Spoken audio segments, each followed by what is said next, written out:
Berapa banyak dari saudara yang ketika saudara datang, saudara tahu. Ketika saudara menaikkan pujian penyembahan, even Tuhan Allah ada di tempat ini. Berapa banyak yang diberkati? Sudah lambaikan tangan saudara, boleh sekali lagi tepuk tangannya yang paling meriah buat Yesus Tuhan kita.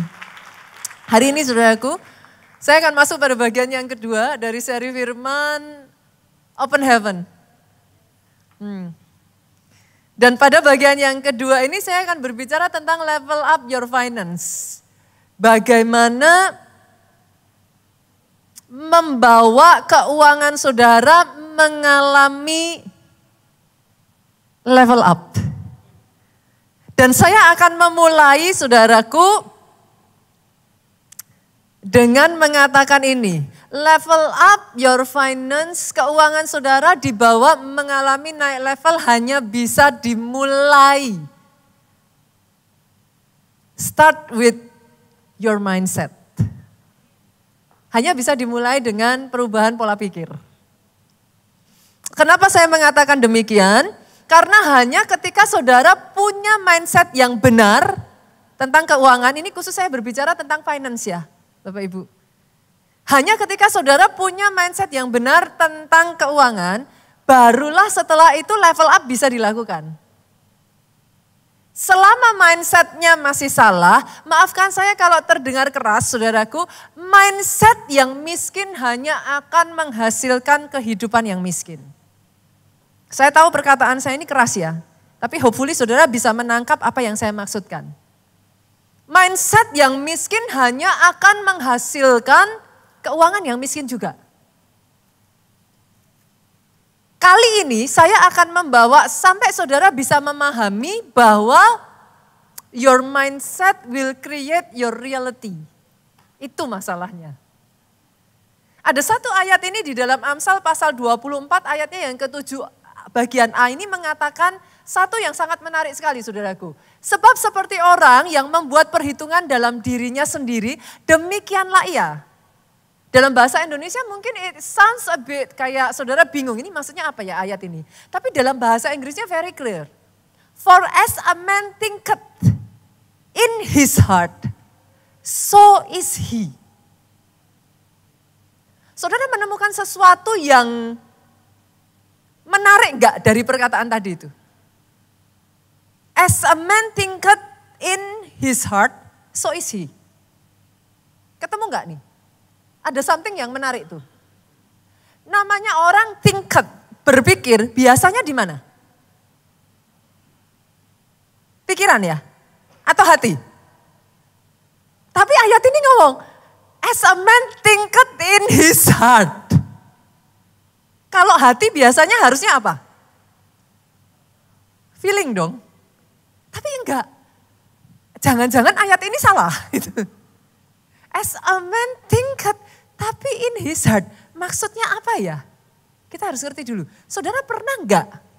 Atau hanya saya saja? Saudara pernah enggak ngelakuin yang namanya self-talk? Nah, itu. As a man thinketh in his heart. Masalahnya saudaraku, tahukah saudara tanpa saudara sadari apa yang berkecamuk yang saudara pikirkan di dalam hati saudara yang terus terngiang-ngiang, yang terus berbicara, itulah saudara. Kadangkala tanpa kita sadari saudaraku, kegagalan tidak dimulai dari saudara bangun tidur langsung gagal. Tapi dimulai dari saudara ngomong kayak gini, aku udah gak bisa nih, aku udah gak kuat lagi. Kayaknya kalau dilanjutkan aku akan hancur ini. Aku harus stop. Aku sudah tidak peduli lagi. Saudara mengerti yang saya maksudkan? Perkataan itu dihidupi terus dari hari lepas hari, day by day by night. Saudara pernah nggak terkagum-kagum dan heran dengan bagaimana ketika saudara self-talk, kadang jalan itu suara kedengeran loh. Pernah nggak atau hanya saya? Saudara self-talk, tapi bisa ngomong, kayak enggak boleh kayak gitu. Kamu enggak boleh, ini bukan kayak gitu. Pernah enggak? Dan hebatnya, survei membuktikan, Orang yang paling saudara dengarkan dalam hidupmu adalah dirimu sendiri. Kebayang gak saudara, every single day self-talk seperti itu mengatakan kepada saudara, aku sudah gak bisa. Aku gak mampu lagi, aku harus berhenti. Kalau ini dilanjutkan, I will go crazy. Apa yang akan terjadi? You will quit. You will give up. Saya tarik lagi ya saudara, saya butuh saudara untuk memahami ini dulu. Your mindset will create your reality. That's the point. Selama mindset itu tidak diubah, maka your reality will not change. Yang mengerti katakan amin. Hari ini saudaraku, saya ingin mengajak saudara untuk saudara bisa menangkap dulu. Apa power terbesar yang bisa merubah mindset? Bapak Ibu yang sudah menikah boleh angkat tangannya tinggi-tinggi? Oke. Yang sudah menikah lebih dari 5 tahun tetap angkat tangan? Banyak. Yang sudah menikah lebih dari 10 tahun tetap angkat tangan? Semakin sedikit. Yang sudah menikah lebih dari 15 tahun angkat tangan? Oke. Nah, ini baru sah saudara. Saudara sudah menikah 15 tahun, saya tanya, bisa enggak merubah pasangan saudara sekalipun engkau sudah tinggal bersama-sama, saudara cekokin terus, saudara omongin terus, ada hal-hal enggak yang tetap tidak berubah? Kalau ini ada yang bilang, bisa pastor, saya pengen ngobrol loh saudaraku. Gimana caranya bagi rahasianya ke saya gitu saudara. Tapi saudara paham maksud saya? See? Saya mengajak saudara untuk melihat pasangan saudara tidak bisa merubah saudara. Kadangkala jujur ngomong, diri kita sendiri Pak, tidak bisa merubah diri kita sendiri. Berapa banyak dari antara saudara yang bisa ngomong sama saya gini, pastor saya tahu yang saya lakukan salah, tapi saya enggak bisa. Terus kalau gitu apa power yang bisa merubah mindset? Saya kasih power yang paling besar ya saudaraku. Mau gak nih? Beneran? Beneran? Kalau saya kasih beneran dilakuin gak? Nah mulai diem kan saudara. Power terbesar yang bisa mengubah pikiran saudara dan saya, yang bisa merubah mindset, merubah your future adalah firman. Kenapa? Saudara tahu kenapa? Firman punya power yang begitu besar. Satu, firman itu hidup. Firman itu enggak mati. Firman itu menjadi daging. Firman itu Allah sendiri. Yang kedua, di dalam firman, karena firman itu Allah sendiri, di dalam firman itu terkandung pikiran dan hatinya Tuhan. Berapa banyak yang setuju bahwa saudara dan saya ini diciptakan oleh Tuhan? Kalau ada yang gak setuju, saudaraku kayaknya bahaya deh saudara. Saya yakin kita semua setuju ya, saudara dan saya ini ciptaan. Oke, ada gak di sini ciptaan yang melakukan bertentangan dengan sang penciptanya? Contoh, pernah ngeliat gak garpu protes pengen jadi piring? Kenapa saya nusuk terus? Orang salah paham sama saya, ditusuk-tusuk. Nanti mereka berpikir saya jahat. Kenapa gak jadi piring aja? Enak, nerima. Kan? Gak pernah ada yang sakit hati dengan piring. Tapi garpu sakit hati. Pernah lihat gak saudaraku? Atau kursi protes, kok saya didudukin terus? Enak tuh meja tuh. Kenapa saya gak jadi meja? Saudara mengerti maksud saya?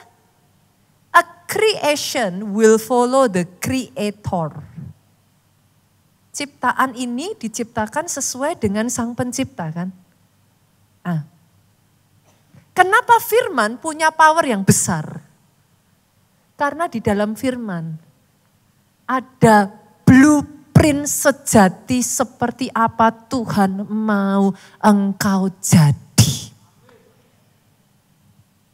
Itulah pikiran Tuhan, itulah hatinya Tuhan. Banyak kali saudaraku, kita berkata pada diri kita sendiri, I cannot.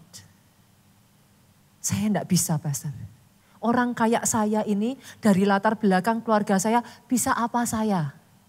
Saya ini hanya orang kecil, lahir dari keluarga kecil, enggak punya apa-apa, apalah saya. Tapi firman mengatakan berbeda. Dia mengatakan di dalam dirimu ada DNA besar. Tuhan tidak pernah menciptakan engkau jadi kecil. Di dalam dirimu dia create engkau serupa dan segambar dengan Allah.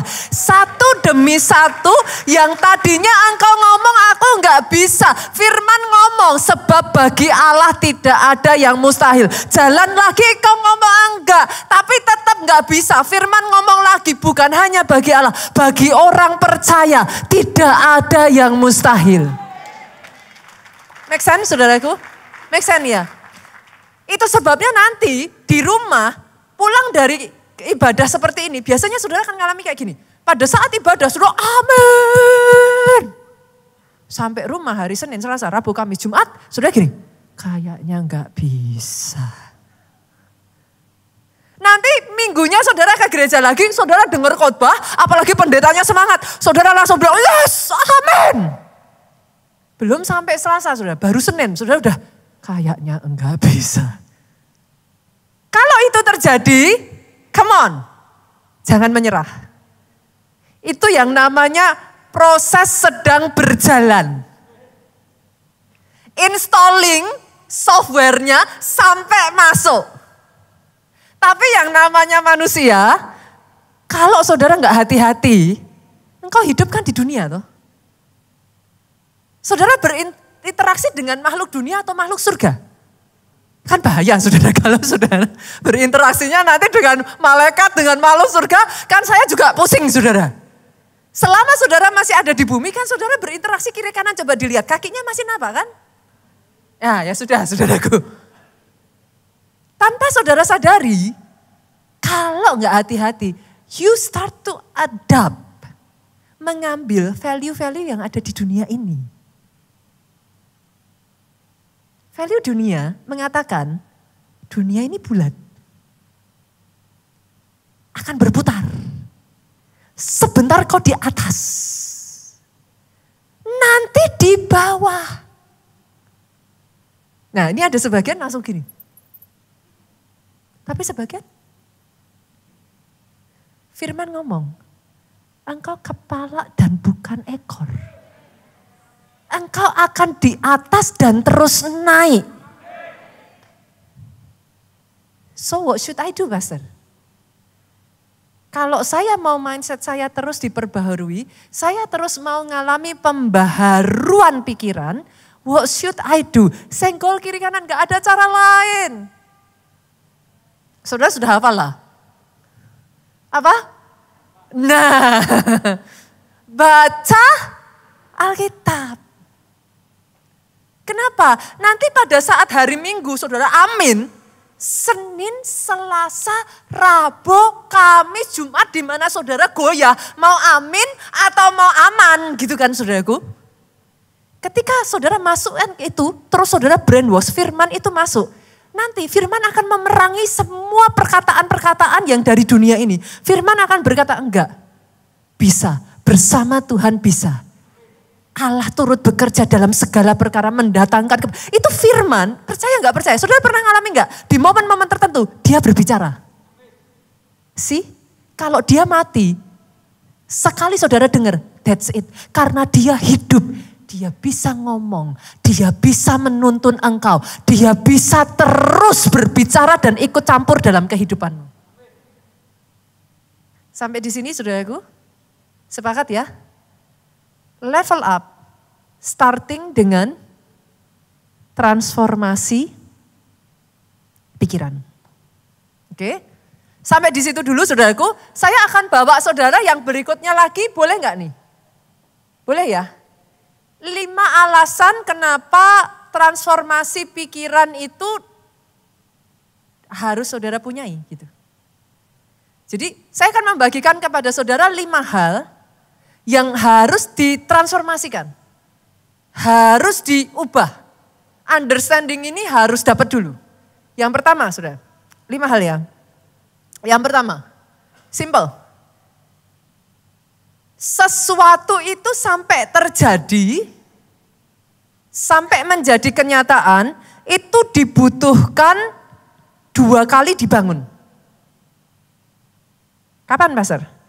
Pertama dibangun di sini, yang kedua baru dibangun di dalam realita. Saya kasih contoh ya saudaraku, Kejadian 11 ayatnya yang ke-6, kita baca ya. Ini cerita tentang Menara Babel, dari ayat ini kita bisa melihat bahwa segala sesuatu itu dibangun 2 kali. Dan ia berfirman, mereka ini satu bangsa dengan satu bahasa untuk semuanya. Ini barulah permulaan usaha mereka, mulai sekarang apapun juga yang mereka garis bawahi, rencanakan, tidak ada yang tidak dapat terlaksana, garis bawahi terlaksana. Sebelum saudara melihat terlaksana, pasti ada rencanakan. Make sense ya? Oke. Jadi segala sesuatu dibangun 2 kali. Pastor, what's your point? This is my point. What you see is what you get.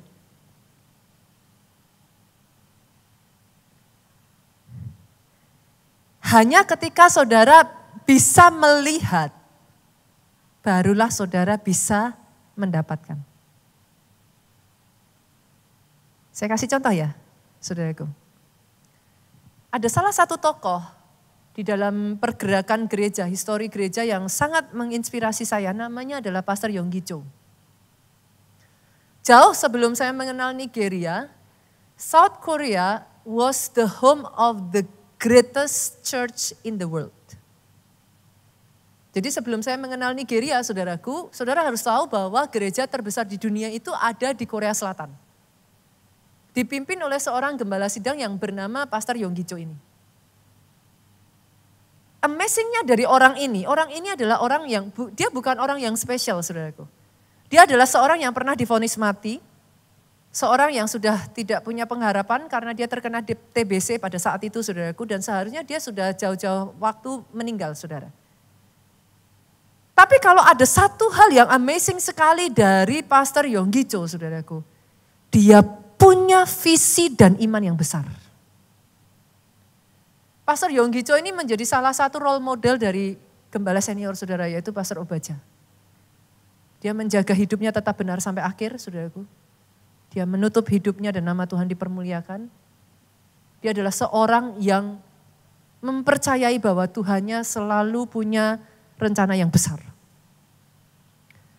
Begitu uniknya Pastor Yonggi Cho ini sampai-sampai saudaraku, begitu besarnya visi yang dia punyai, pada saat jemaatnya itu baru less than 10 people.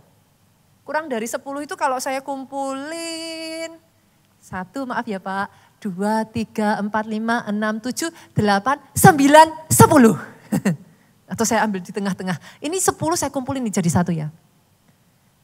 Di titik di mana dia baru, ibadahnya itu baru terdiri dari 10 jemaat less than 10. Saudaraku, Tuhan memberikan visi kepada Pastor Yonggi Cho 3.000 jiwa. Buat saudara angka 3.000 sekarang not a big deal ya. Tapi tahukah saudara pada saat itu the biggest church di Korea Selatan itu baru 300 orang. Gitu.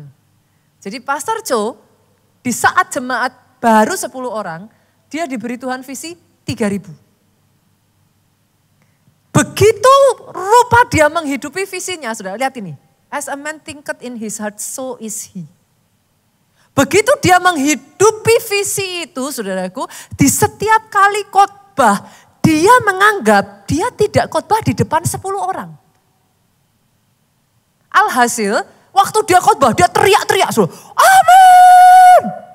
Itu jemaat di depan, Pastor, kami cuma 10 orang. Pastor gak perlu teriak-teriak, kami bisa dengar. Tapi setiap kali ditanya, Pastor Yonggi Cho akan mengatakan, saya sedang berkhotbah di depan 3.000 orang. Begitu gilanya orang ini saudaraku, sampai-sampai dia permisi datang ke gereja terbesar yang tadi kapasitasnya berapa? 300. Dia permisi, dia masuk ke gereja terbesar, saudara tahu apa yang dilakukan? Diukur gedungnya saudara. Dia membayangkan kalau 300 segini besar, kalau 3.000 berarti satu hari nanti aku akan membangun gedung 10 kali lipat lebih besar dari gedung ini. Saudara tahu apa yang dia lakukan? Every single day, dia bangun tidur, dia lihat 3.000. Setiap hari Minggu, dia tumpang tangan atas setiap kursi-kursi, saudaraku. Dia lihat jiwa, dia tidak lihat kursi kosong, dia lihat jiwa. Tahukah saudara, sampai-sampai itu yang dia doakan, itu yang dia perkatakan, itu yang dia ceritakan, itu yang dia hidupi. When you want something that bad, you will get it. Banyak orang, saat ini kalau saya tanya saudara ya, what do you want? Bisa jawab nggak? What do you want? Kebanyakan orang saya tanya pertanyaan ini, hah? Oh iya, what do I want? Saudara akan butuh kayak loading itu loh saudara. Oke, saya mau ini. Saya pernah lihat satu program di sosial media saudaraku, seorang yang berasal dari, dia dari tadinya orang miskin, terus kemudian dia jadi kaya. Dia membuat satu program sosmed yang mana dia akan mengabulkan dan membantu orang untuk mencapai apa yang dia mau. Tapi setiap kali dia ketemu orang, dia tanya, what do you want? Kebanyakan dari orang-orang tuh, what do you plan? What's next? Orang-orang itu kan, I don't know. Saya mau bikin perusahaan ini. Oke. What will you do? I don't know. Saudara mengerti yang saya maksudkan? Dibutuhkan, you build it twice. First you build it here. Hari ini pulang dari tempat ini saya kasih PR, saudaraku. What do you want? Apa yang kau mau Tuhan kerjakan atas kehidupanmu? First, build it here. Then second, build it in reality. Karena dibutuhkan dua kali, saudaraku. Basically, you can only get what you can see. Nomor satu dulu ya, saudaraku. Boleh ya? Saya lanjutkan yang kedua, boleh? Oke, saya lanjutkan yang kedua ya. Kita masuk yang kedua, kapasitasmu menentukan aliran berkatmu. Kapasitasmu menentukan aliran berkatmu. Kita buka yuk, 2 Raja-Raja pasalnya yang keempat, ayatnya yang keenam. Ini kisah yang sangat terkenal, saudaraku. Ketika bejana-bejana itu penuh, berkatalah perempuan itu kepada anaknya. Dekatkanlah kepadaku sebuah bejana lagi, tetapi jawabnya kepada ibunya, tidak ada lagi bejana. Lalu berhentilah minyak itu mengalir. Perhatikan ke depan, saudaraku. Berapa banyak dari saudara yang setuju dengan saya bahwa minyak itu tidak berhenti karena Tuhan kekurangan berkat? Kalau gitu kenapa minyak itu berhenti?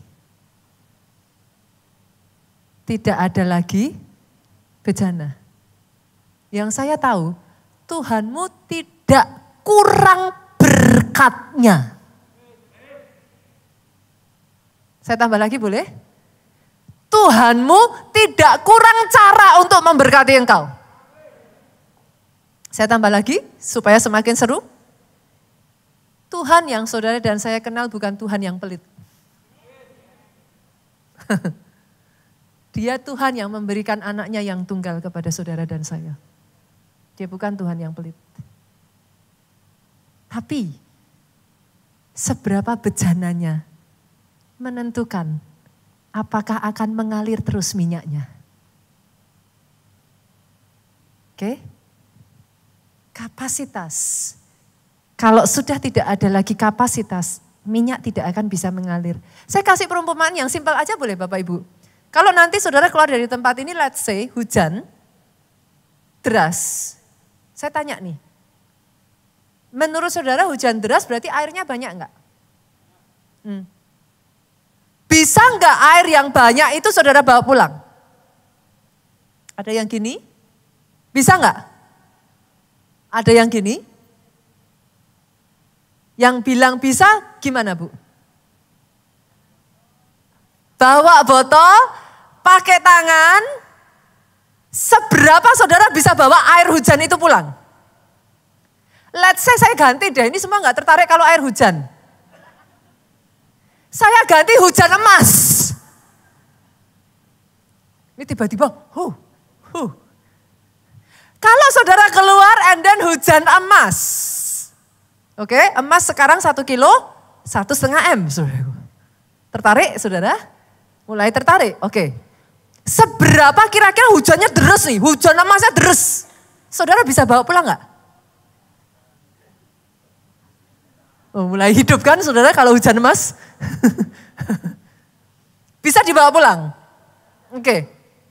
Seberapa saudara bisa bawa pulang? Sebanyak-banyaknya. Tergantung apa Bu? Tuhan saudara gak pelit. Berkatnya lebih dari siapapun di muka bumi ini, even more than your parents ya. Dia Tuhan yang mau memberkati saudara. The question is not apakah Tuhan mau memberkati, the question is not apakah ada berkatnya. The question is seberapa bejana dan wadah yang kita punya. Kalau wadahnya gelas ya dapatnya gelas, emas segelas. Kalau wadahnya botol ya emas sebotol. Kalau wadahnya ember ya emas seember. Apalagi? Saudara bawa wadah apa lagi? Kalau saudara berpikir, waduh puji Tuhan nih pas hujan emas nih. Daripada gelas, botol, piring, apapun, saudara dirikan waduk. Maka saudara akan dapat emas sewaduk. Itu pola pikirnya ya. Bapak Ibu, sejauh apa kapasitasmu dia akan membawa saudara level up-nya. Tergantung your capacity. Dan di gereja kita itu sebabnya saudaraku, kita meng-create gereja ini tidak menjadi gereja untuk saudara hanya datang seminggu sekali. Harusnya by now saudara sudah sadar. Ini bukan gereja yang saudara ada tipikal gereja ya saudara datang hanya seminggu sekali. Keluarga Allah is not. Gereja ini didesain supaya siapapun masuk ke gereja ini harus bertumbuh. Saudara boleh datang gak bisa apa-apa, tapi gak boleh selamanya gak bisa apa-apa. Saudara boleh datang dalam kondisi luka, saudara gak bisa mengampuni, tapi gak boleh selamanya gak bisa mengampuni. Saudara boleh datang gak bisa doa. Ada gak di sini yang disuruh doa makan gak bisa? Gak bisa pastor, saya gak bisa. Gitu. Tapi gak boleh selamanya gak bisa. Itu sebabnya kalau saudara ada di gereja seperti ini, senggol kiri kanan katakan, siap-siap dijoroke. Saudara. Apa kalau orang Jawa bilang dijoroke itu apa saudara? Didorong. Supaya maju. Ayo, jangan hanya berdiri di tempat saja, ayo maju. Caranya gimana? Gereja kita punya yang namanya SPR. Apa itu SPR? Skema perjalanan rohani. Disuruh apa, pastor? Ada satu-satu nanti saudaraku, salah satunya encounter. Encounter akan membantu saudara kalau katakan yang namanya kita manusia, ada nggak di sini yang nggak pernah sakit hati, angkat tangan? Ada nggak di sini yang nggak pernah kecewa, angkat tangan? Berarti semuanya pernah sakit hati? Pernah kecewa? Lihat kiri kanan dong, sesama kecewa dan sakit hati dilarang saling mendahului. Semua sama kan? Nah, tapi bagaimana saudara berkemenangan? Kecewa pasti ada, sakit hati pasti ada. Tapi bukan untuk seterusnya. Bagaimana you overcome it and then you win over it. Saudara bisa berkemenangan. Encounter didesain untuk itu. Next yang berikutnya ISBC. Berapa banyak di sini yang pernah menyerah, angkat tangan? Jujur saudaraku. ISBC didesain supaya dalam menghadapi masalah-masalah di dalam kehidupan, we do not give up. Ayo jangan menyerah.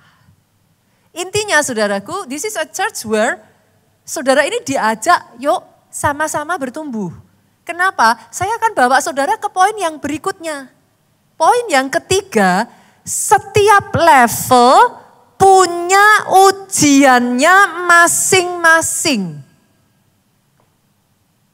Maksudnya gimana, Pastor? Tuhanmu bukan Tuhan yang mau saudara stuck. Tuhanmu Tuhan yang mau engkau bertumbuh. Itu sebabnya gereja ini enggak didesain supaya saudara stuck. Saudara harus bertumbuh. Poinnya apa hubungannya dengan setiap level ada ujiannya, Pastor? Saya bawa ya. Ada enggak sis yang bisa lulus kelas 1 SD tanpa ujian dulu? Kalau mau naik kelas 2 saudara harus ujian. Nanti lulus kelas 2 saudara mau naik kelas 3 harus ujian. Lulus kelas 3 mau naik kelas 4 harus Saudara lihat patternnya enggak di sini? Kalau saudara mengerti hal itu, berarti seharusnya ujian itu punya tujuan apa, saudara?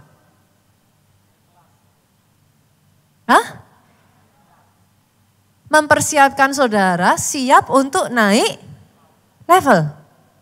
Oke ya, ada sekolah yang gila enggak? Yang mana senang kalau muridnya semua enggak lulus? Ada enggak saudara?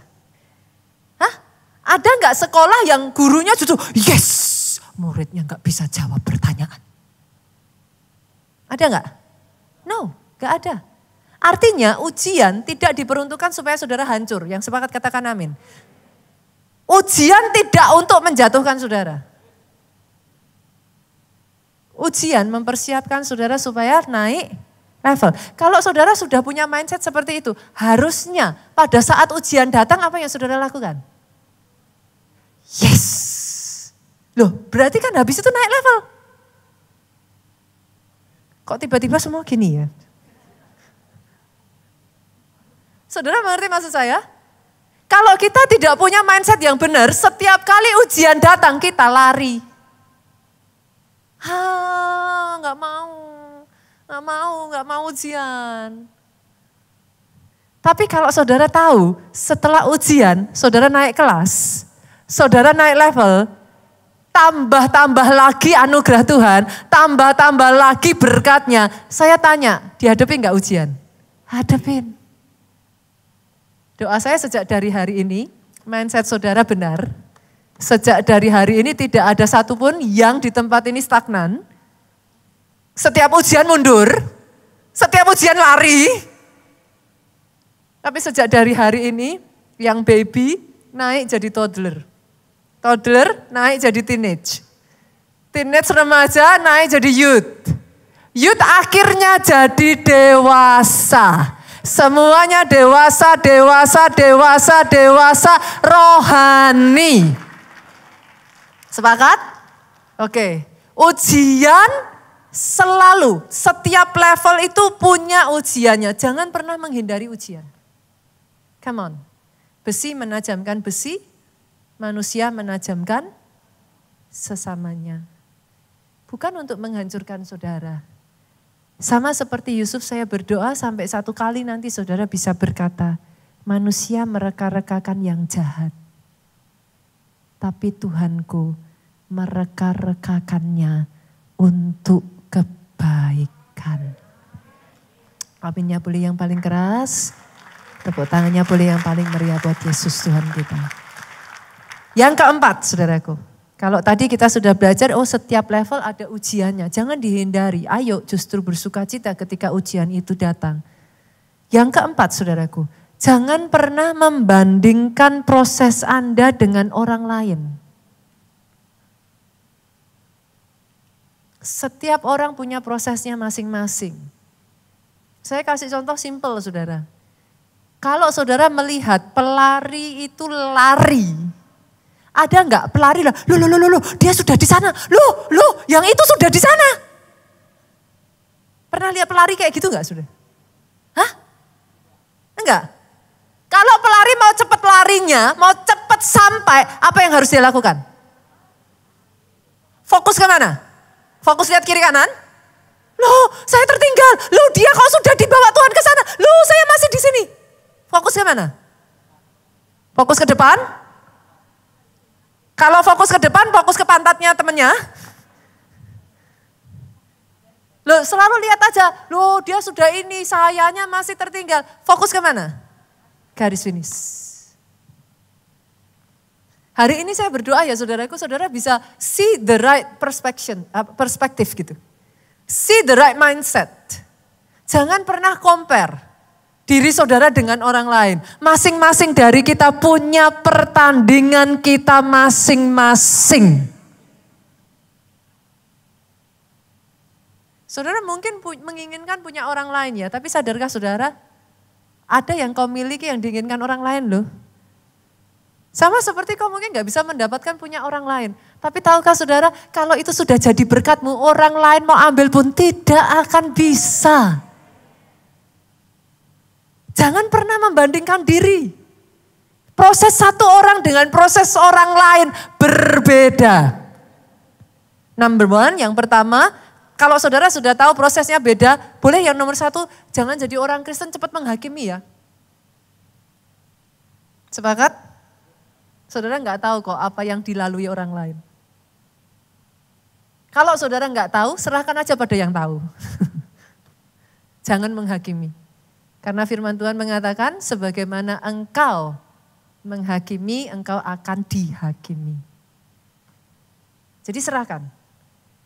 Yang kedua, kalau saudara tahu proses setiap orang berbeda, jalani prosesmu. Karena orang lain ada di certain position karena sudah menjalani prosesnya. Kalau saudara langsung masuk ke sepatunya, belum tentu siap. Bisa pun belum tentu siap. Jalani proses masing-masing. Yang terakhir, yang kelima. Ini konsep dasar dulu ya Bapak Ibu ya. Saya kikis satu-satu konsep dasarnya dulu ya. Yang kelima, bertahanlah sampai pintu terbuka, sampai rencana Tuhan, apa yang Tuhan mau level up, itu terjadi di dalam kehidupanmu. Kenapa saya mengatakan seringkali banyak orang punya mindset yang salah tentang bertahan. Ada sebagian orang tanya sama saya kayak gini sudah. Pertanyaan yang menurut saya pengen saya cekik sih. Pastor, berapa lama saya harus bertahan? Sorry, bertahan gak ada expirednya. Pastor kok kejam gitu. Ya yes. Petani bodoh mana yang setelah dia menabur tidak bertahan sampai masa penuaian. Saudara gak bisa, saudara menabur berharap saudara menuai, tapi saudara tidak bertahan di masa menuai. Yang namanya bertahan, saudara nggak pernah bisa tanya sama saya, Pastor saya bertahan berapa lama? Bertahanlah sampai rencana Tuhan digenapi atas hidupmu. Bertahanlah sampai waktu Tuhan tiba untuk engkau diangkat. Bertahanlah. Itu sebabnya firman Tuhan berkata, tahan uji. Once again nyebelinnya, tahan uji terbukti lewat ujian. Sekarang make sense gak saudara? Poin-poinnya dapat ya? Oke. Nah sekarang dari poin-poin yang sudah ada 5 tadi, segala sesuatu dibangun 2 kali. Yang pertama, dibangun dari sini dulu, baru dibangun di alam nyata. Artinya what you see is what you get. Yang kedua tadi apa Bapak Ibu? Ada yang mencatat gak? Wow, kapasitas menentukan aliran berkat. Saudaraku senggol kiri kanan dicatat. Nanti sampai luar udah lupa loh saudara. Saudara ditanya tadi khotbahnya apa? Aduh, kayak hujan emas Mas. Tadi hujan emas deh. Dicatat saudaraku. Jadi biar gak lupa. Nanti apa firmannya gitu kan. Jadi yang kedua apa? Kapasitas menentukan aliran berkat. Yang ketiga apa? Setiap level ada ujiannya. Yang keempat apa? Proses setiap orang berbeda. Jangan bandingkan dengan orang lain. Yang kelima, bertahan sampai selesai. Loh itu ada firmannya loh saudara. Sebab yang bertahan sampai kesudahannya yang selamat. Loh, ada firmannya itu. Jadi kalau saudara nanti tanya, pastor mau berapa lama lagi saya harus bertahan? Bertahan sampai selesai. Sepakat ya? 5 dasar ini saudara dapat dulu, sekarang saya bawa next. Karena beberapa kali saya menemukan di gereja kita itu kan selalu dibagikan nilai-nilai rohani, saudara. Because this is church. Mau dibagikan nilai apa lagi gitu kan, saudaraku? Ya pasti nilai rohani.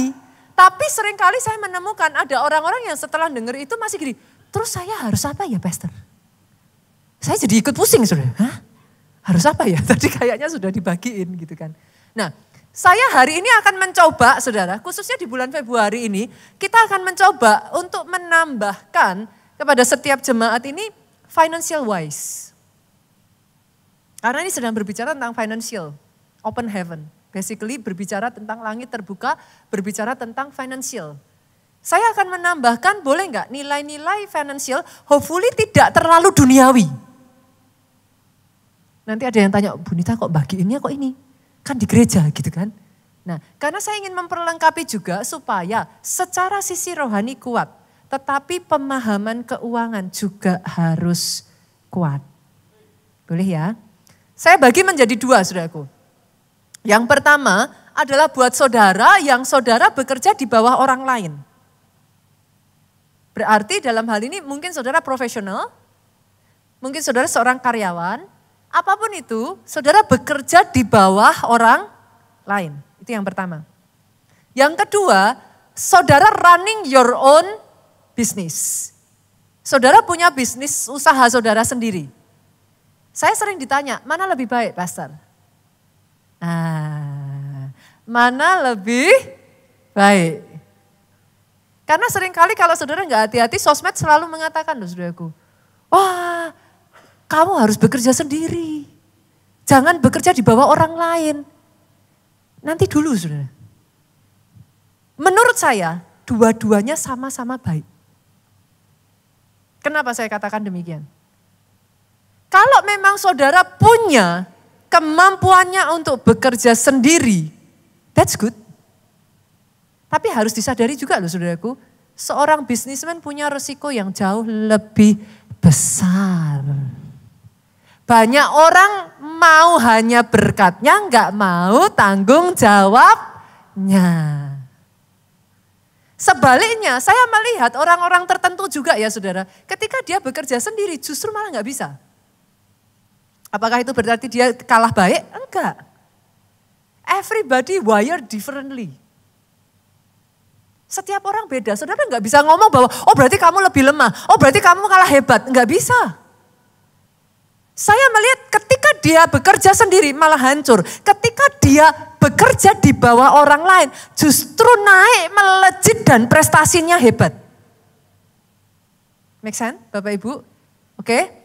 Kenapa saya bedakan menjadi 2? Karena memang ada berbeda, sedikit berbeda saudaraku. Oke, saya tarik ya, yang pertama dulu ya. Buat saudara yang bekerja di bawah orang lain.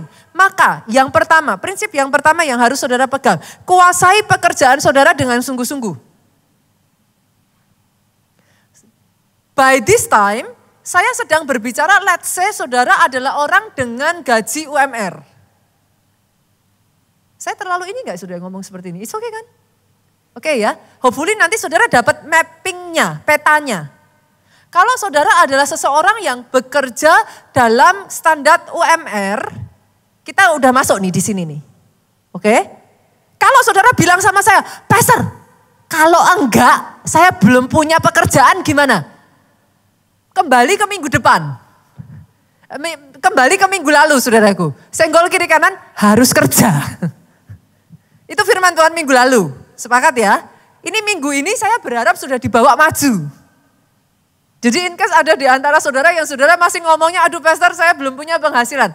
Masuk ke minggu lalu dulu saudara. Itu prinsip-prinsip minggu lalu masuk ke situ. Jangan malas, apa-apa dan selanjutnya saudaraku. Tapi hari ini saya masuknya starting dengan UMR. Oke? Kalau saudara punya gaji UMR, balik lagi senggol kiri kanan katakan bersyukur. Loh benar saudara, ada banyak orang yang gajinya bahkan tidak sampai seperti saudara. Kalau saudara mau presentasikan, saudara masuk kepada sekian puluh persen orang di dunia. Jadi jangan salah, bersyukur.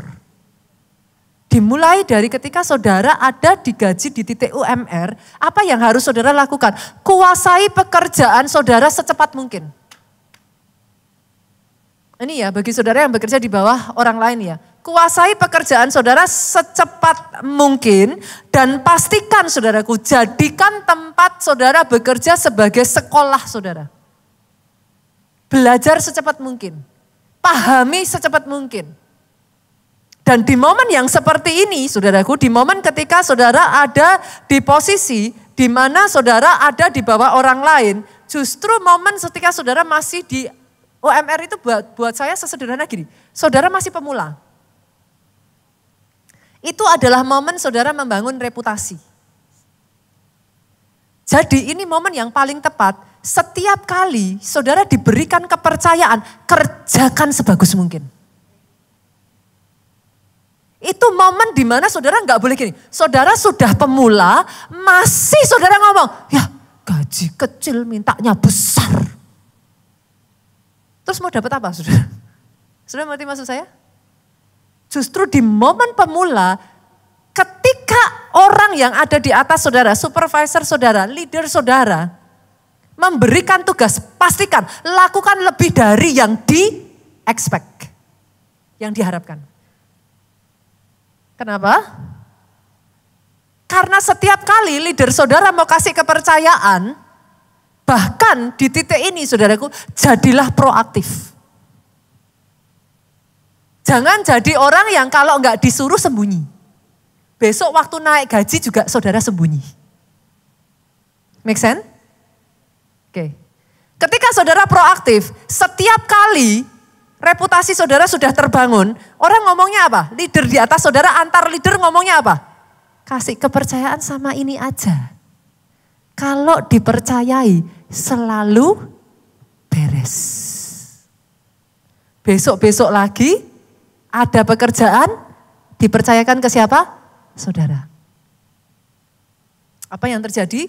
Pada saat nanti kenaikan, saudara pun akan terus mengalami kenaikan demi kenaikan. Hopefully seperti itu. Saudara bisa nangkep logikanya?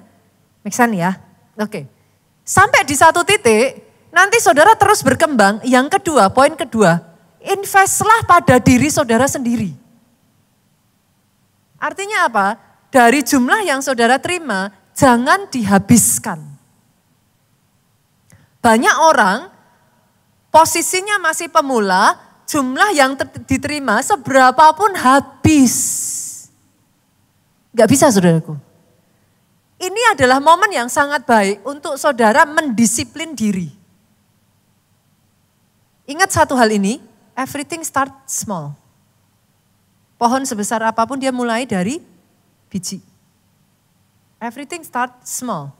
Kalau sejak dari kecil engkau tidak bisa mendisiplin yang kecil, dikasih besar, bahaya. Lihat kiri kanan, katakan kata nenek itu berbahaya. Kalau dikasih 1 juta aja saudara nggak bisa mengelola, bayangkan 100 juta di tangan saudara justru lebih bahaya kalau habis. Masing-masing itu ada fasenya saudara. Setidak menyenangkan itu, semua itu ada fasenya. Ketika masih fase kecil, belajarlah mendisiplin diri saudara. Sepakat? Yang ketiga ya, lanjut lagi ya.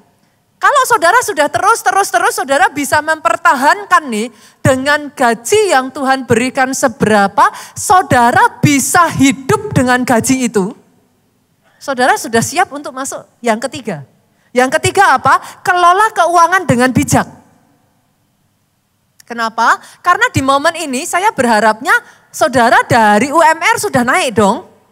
Enggak UMR terus dong. Kan kalau skillnya bertambah, saudara dipercaya lebih kan makin lama makin naik. Oke, setelah saudara naik, next yang berikutnya yang paling bahaya, jaga lifestyle. Wah itu bahaya sekali saudaraku. Banyak orang salary naik, lifestyle-nya diangkatin lebih dari salary. Kalau sudah seperti itu mau berapa aja habis saudara. Di Jakarta ini saudara mau nyebut angka berapa? berapapun habis kok. Pertahankan lifestyle. Kenapa? Karena saya mau membawa saudara ke level yang berikutnya lagi. Level berikutnya lagi, ini sekali lagi ya. Ini saya bawa dari 0 sampai saudara meniti tangganya ya. Level berikutnya lagi adalah mulai yuk punya visi untuk bisa menyimpan saudara, menabung. Menabung itu bukan apa-apa, sesederhana gini. Saudara nggak akan bisa maju kalau berapapun habis, itu aja simpelnya. Saudara harus mulai bisa naik level ke berapapun selalu sisa. Saya butuh itu dulu sebagai landasan. Kenapa? Next saya akan bawa kepada kemandirian finansial. Kalau saudara sudah berapapun sisa, nanti saudara akan mulai bisa membangun yang namanya passive income. Jangan salah loh, saudara kerja sekian waktu, sekian tahun, kalau saudara nggak hati-hati, ada banyak orang kerja hanya untuk habis. Nggak pernah bangun passive income. Nggak pernah membangun sesuatu yang bisa menghasilkan lagi. Akhirnya yang terjadi kayak anak saya, saudaraku. Anak saya baru belajar nih, Jen baru aja belajar keuangan. Saya tanya, Jen, kamu dapat uang banyak nih. Wah, setelah ini apa? Dihabiskan, Mom. Saya lihatnya, saya kaget sudah. What? Karena ternyata ada sebagian orang, saudara kerja, saudara tabung, hanya untuk dibelikan tas. Duh, saya enggak mengatakan, ini langsung yang suami-suami langsung. Dari tadi saya lihat itu jemaat itu lucu-lucu, saudaraku. Saya tidak mengatakan bahwa saudara enggak boleh beli tas ya, saudara. Setiap orang itu masing-masing nanti akan ada momennya. Saudara kerja kalau enggak untuk dinikmati juga untuk apa? Sih? Tetapi jangan sampai saudara tidak memikirkan untuk membangun financial saudara dan semua yang saudara dapatkan habis hanya untuk membeli sesuatu yang hanya akan berkurang nilainya. Prinsip dasar ya, saudaraku, prinsip dasar ya, gitu. Ini sekali lagi untuk saudara yang bekerja di bawah orang lain. Lalu yang terakhir, ini. Satu persatu aja dulu saudaraku. Yang terakhir, setelah saudara membangun kemandirian finansial, hopefully by this time, saudara sudah bisa lebih bernafas lega. Kebutuhan apa, itu sudah yang saudara butuhkan basically sudah dilampaui. Nah next berikutnya saudaraku, yang keenam, jadi berkat. Kenapa? Ada tujuannya. Jangan sampai saudara salah tujuan. Yuk kita buka. Kejadian pasal yang ke-12 ayatnya yang kedua. Tuhan itu memberkati saudara ada tujuannya loh saudaraku. Lihat ini Tuhan ngomong gini. Aku akan membuat engkau menjadi bangsa yang besar. Berarti salah enggak kalau saudara diberkati? Orang Kristen jadi kaya salah enggak? Kasih saya ayatnya deh kalau salah. Karena hari-hari ini kalau enggak hati-hati saya melihat pengajaran yang tidak balance juga loh saudara. Kalau enggak hati-hati menjadi kaya itu becoming something yang wrong. Loh ayat ini dengan jelas ngomong, aku akan membuat engkau menjadi bangsa yang besar. Bangsa yang besar itu miskin atau kaya? Dan memberkati engkau. Berarti Tuhan maunya saudara diberkati atau enggak? Ini jelas-jelas Tuhan ngomong loh. Dan memberkati engkau. Dan membuat namamu masyhur. Berarti salah enggak? Kalau nama saudara terkenal? No. Siapa yang bilang salah? Not at all. Ini rencana Tuhan. Tetapi saya minta tolong saudara. Jangan dipotong ekornya. Ini ada ekornya saudara.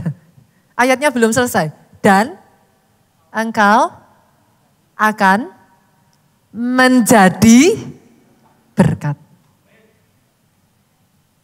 Keturunan Abraham janji yang diberikan Tuhan atas kehidupan saudara diberkati untuk menjadi berkat. Sepakat ya? Jangan nunggu kaya baru jadi berkat.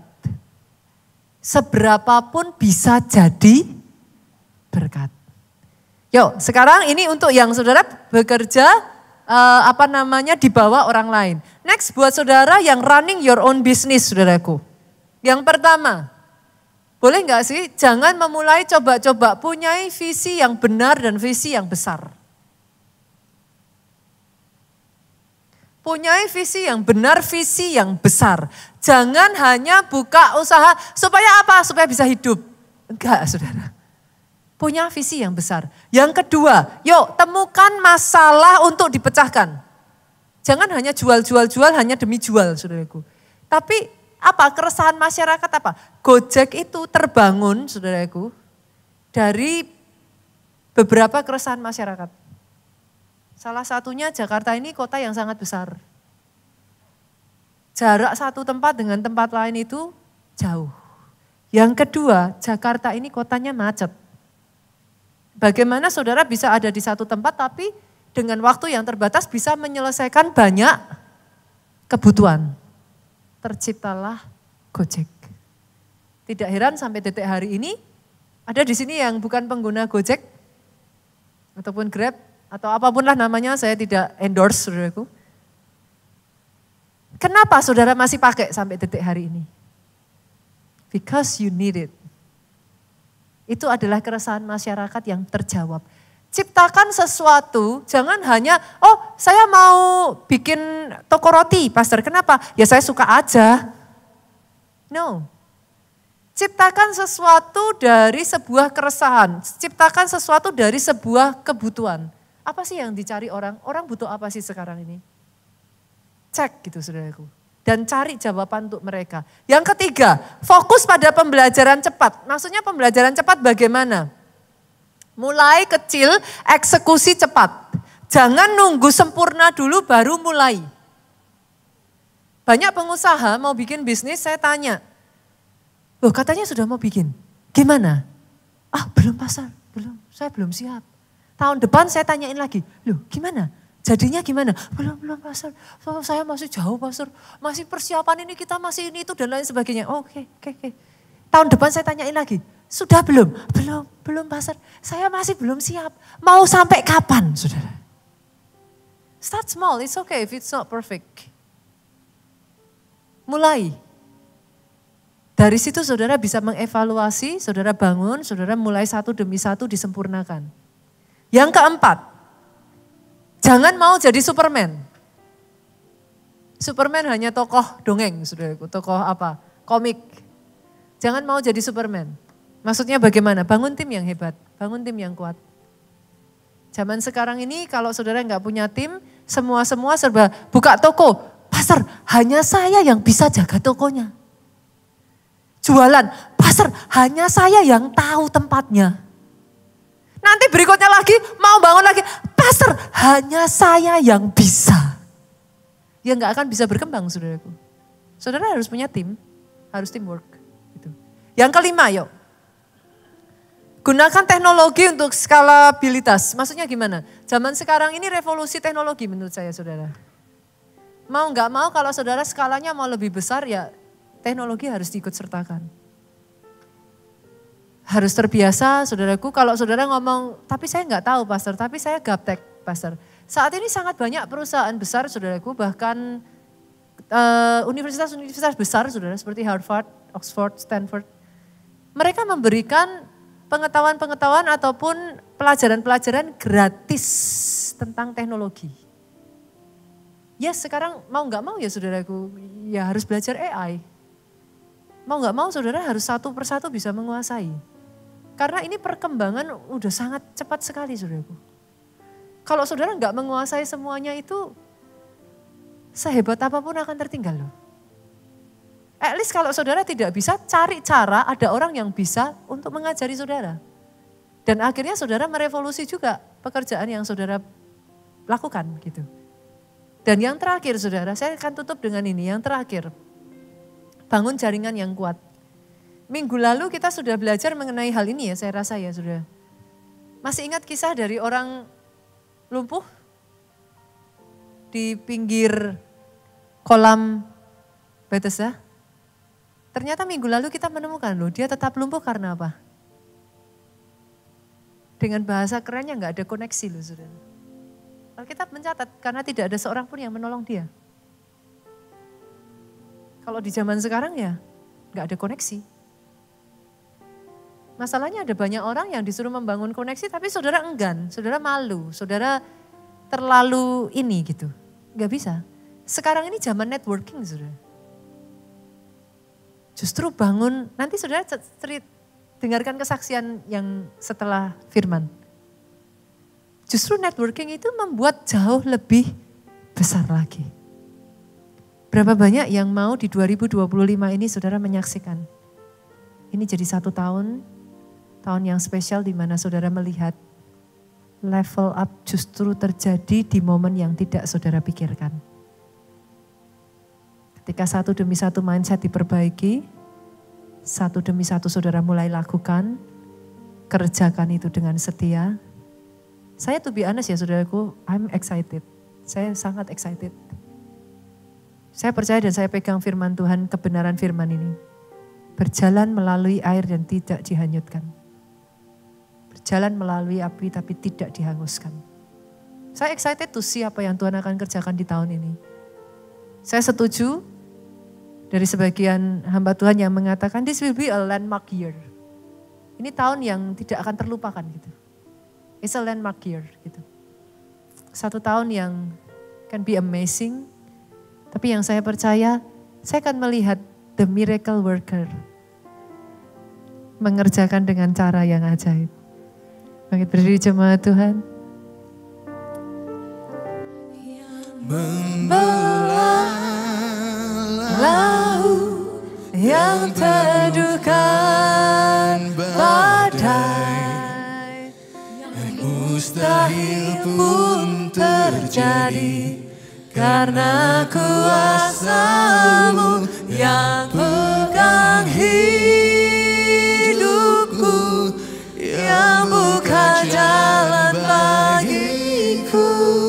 Siapa dia? Kau pembuat mujizat sejati. Kawan katakan, yang membelah laut, yang memecahkan badai, yang mustahil pun terjadi karena kuasa-Mu yang pegang hidupku, yang buka jalan bagiku.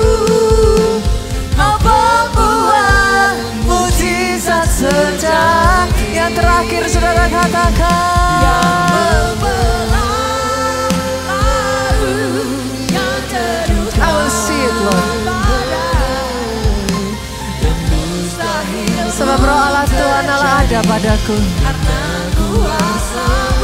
Oleh karena Dia mengurapi aku. Satu demi satu Tuhan.